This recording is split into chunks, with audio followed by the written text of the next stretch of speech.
Very important 5-mark question in this second lesson, resistors in series and parallel. So what is meant by resistors in series? When two or more resistors are connected end to end, they are said to be in series. Once again repeat, when two or more resistors are connected end to end, they are said to be in series. Then what is meant by resistors in parallel? Resistors are in parallel when they are connected across the same potential difference. Resistors are in parallel when they are connected across the same potential difference. From this diagram, I am going to explain how to connect resistors in series. Two or more resistors, here R1, R2, R3.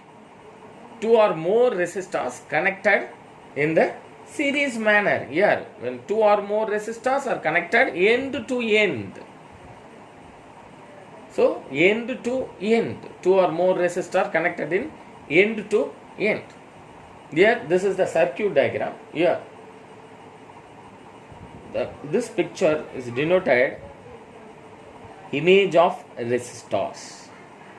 Image of resistors. According to Ohm's law, if same current passes through the different resistors of the different values, then the potential difference across each resistor must be different. Here, each resistor must be different. Potential difference crossing through each resistor is difference. Here, potential difference is V1. For the R2 resistance, potential difference V2. For the R3 resistance, potential difference V3. So, let V1, V2, V3 be the potential difference. Potential difference means voltage across each of the resistors R1 and R2 and R3 respectively. Then we can write from the Ohm's law equation, V1 is equal to IR1 and V2 is equal to IR2 and V3 is equal to IR3.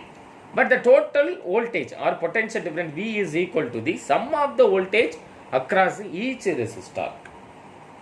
Total potential difference here, this total potential difference is nothing but sum of the each potential difference. Then the derivation is total potential difference V is equal to V1 plus V2 plus V3. Already we know the value of V1, V2, V3. Just substituting this equation, we obtained IR1 for the V1, IR2 for the V2, IR3 for the V3. IR1 plus IR2 plus IR3. Remove the common term, current I. Then the equation can be written as V is equal to I into R1 plus R2 plus R3. So, R1 plus R2, R3 is nothing but sum of the total resistance, represent RS. The RS is nothing but resistance in series. V is equal to I, that means current into total resistance, where RS is the equivalent resistance. RS is equal to R1 plus R2 plus R3. When several resistance are connected in series, the total or equivalent resistance is the sum of the individual resistance. Once again repeat, when several resistance are connected in series, the total or equivalent resistance is the sum of the individual resistance. Thank you.